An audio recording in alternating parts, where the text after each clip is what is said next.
Today I'm packing my things and I'm going to the far north of Russia because I want to find an answer to the question why the people are living where it's impossible to live.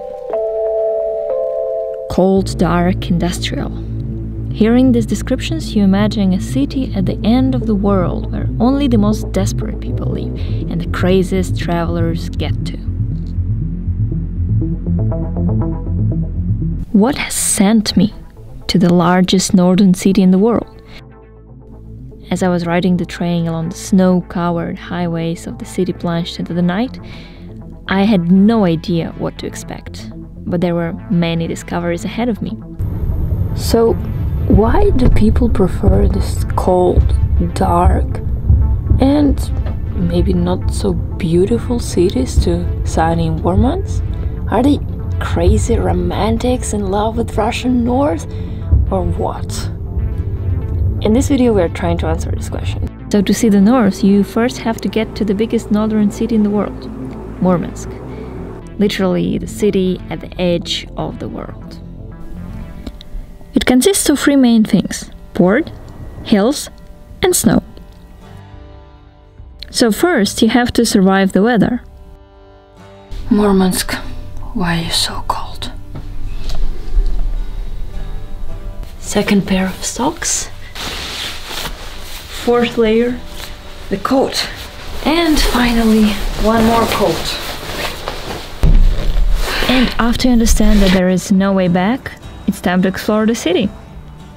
From Moscow perspective, Murmansk means endless blankets of snow, long dark winters, and the taiga.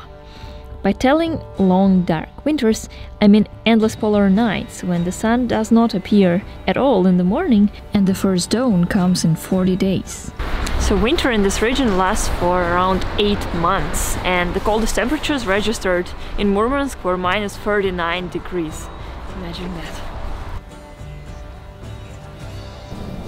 As I told you, main thing about Murmansk is its port. Port gives work to most of the locals living here, because water in the port never freezes thanks to Gulf Stream. Actually, the city in 1916 was created around this bay. The population was growing and it was the USSR, the port was developing, people were fishing here.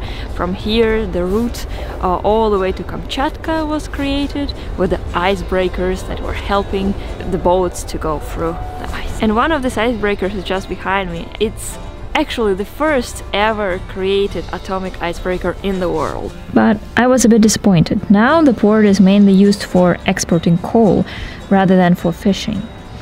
The reason for that, as one fisherman told us, high taxes that make companies send their crews fishing to Norway. Well, port? Checked.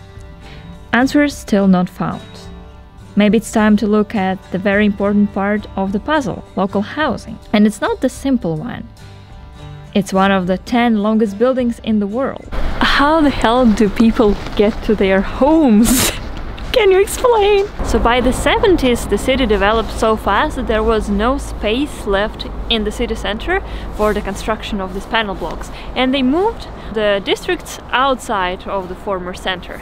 Here was a swamp. The architect who created this complex made it in the form of honeycomb. The reason for that was that the walls of the house acted as the wind protection. And to enter inside of the yard, you have to use the passages in the building.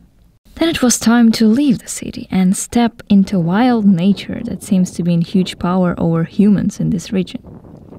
Driving snowmobiles is the only way to get to some villages. And as I fell from it right to the frozen river, I was thinking I couldn't pass the test of brutal life in the north.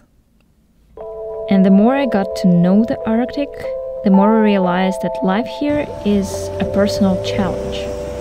Nature reigns in the Arctic Circle, and a person comes into contact with its power, trying to understand it and adapt to its unpredictability. The roads are disappearing, leaving just white snowstorm covering all you see. The more you go to the north, the more it all looks untouched and alien.